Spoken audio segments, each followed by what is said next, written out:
Hey there Assassins, Gabe Graziani, your community developer on Assassin's Creed 4 Black Flag, here with some Gamestop Unite to Unlock Q&A responses.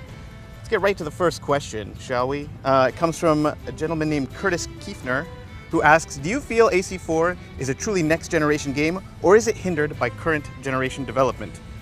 Well, Curtis, I gotta tell you, I might be a little bit biased, but I definitely think that Assassin's Creed 4 Black Flag is a next-gen experience. But let me tell you why you are going to think that it's a next-gen experience. First of all, as soon as you turn the game on, you're gonna recognize right away that the graphics have been dramatically improved. They're a lot better. Not just an improvement on textures for environments, but also characters, the entire game. Animation is much smoother. You're going to love it. Besides that, we've also gone over and above and added a companion app that you could use on your mobile device here, your tablet device, and that adds a bunch of extra features. You'll have access to your map without having to pause. You'll have access to treasure maps, which are separate maps that allow you access to special treasures you'll find hidden throughout the world, and you'll also be able to manage Edward Kenway's fleet, all from this little device right here. We'll move on to the next one here, which comes from Gabe Carey, who asks, how is it refreshing from past games? With the games releasing every year, it's hard to keep me interested. Well, Gabe, I could definitely understand that. Being a Gabe myself, I have trouble being interested in things from time to time. But let me give you an idea of the scale and the scope of Assassin's Creed 4 Black Flag, because the world itself is really big, but one of the things that we focused on more than that, more than making the world huge, because we are dealing with the entire Caribbean, is we wanted to make it a lot different in terms of the way it looks from previous Assassin's Creed games, but we also want to make sure that it was dense. It was packed with things for you to do.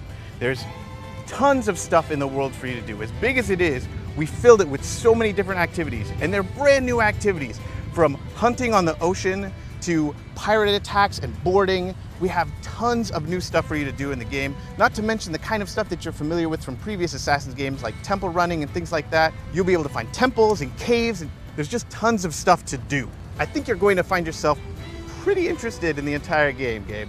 And if you're not interested by one thing, that's fine. There's like 80 other things to do, not to mention cities. It's crazy. From Zach Wurst, how big can your ship become, and will you be able to go into the hull of the ship and fire the cannons?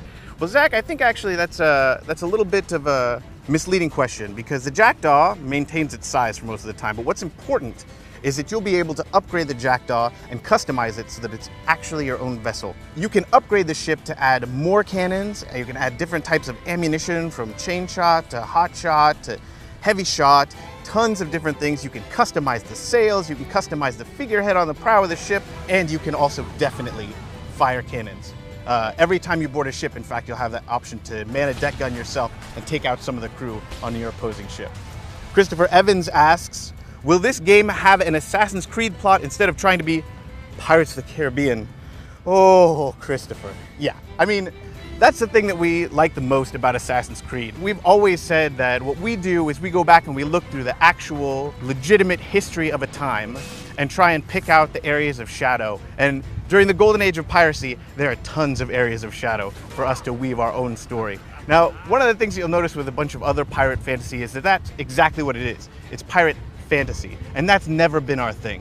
We're not so much about fantasy, we're about historical accuracy as it pertains to providing an entertaining storyline within the fiction of Assassin's Creed. So I wouldn't worry about any other sort of fantastical voyages and crazy squid pirate guys or anything like that. Like, we won't have that in our game. We're gonna stick with the facts. There won't be any peg legs, there won't be any parrots on people's shoulders, there aren't gonna be any hooked hands or anything like that. Just what actually happened in the pirate town with our own little Assassin's Creed twist on it.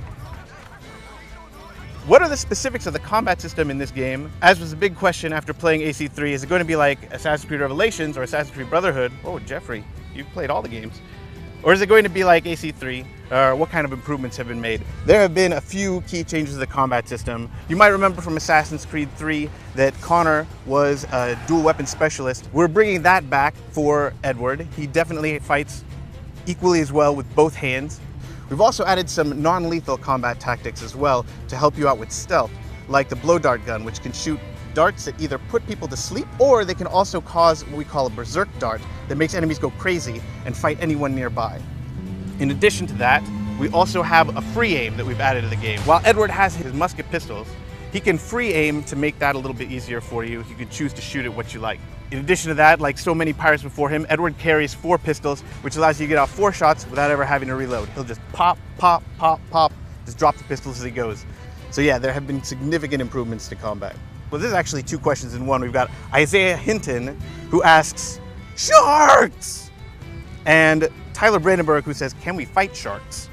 These questions are related, so we'll tackle them both at the same time. This is one of the many things that we're really, really proud of that really differentiates Assassin's Creed 4 Black Flag from previous iterations that you're really going to enjoy that does involve sharks. But on top of that, we also have the diving bell, which allows you to go underwater. And that's a completely different environment that has never been seen in Assassin's Creed before. Not only will you encounter sharks, but you'll encounter a variety of other dangerous animals where, you know, you're really on their turf, so it's probably a good idea to try and steer clear of them. When you're up on the surface of the ocean, though, with your ship, the Jackdaw, it's a different story. And that's when harpoons are going to help you out quite a bit. So, yeah, sharks actually do play a pretty significant portion of the game, and I think you're going to be really excited about how we implemented them. I'm very pleased to have joined you for this Q&A session, Gamestop, and I hope I'll see you all real soon. Take care.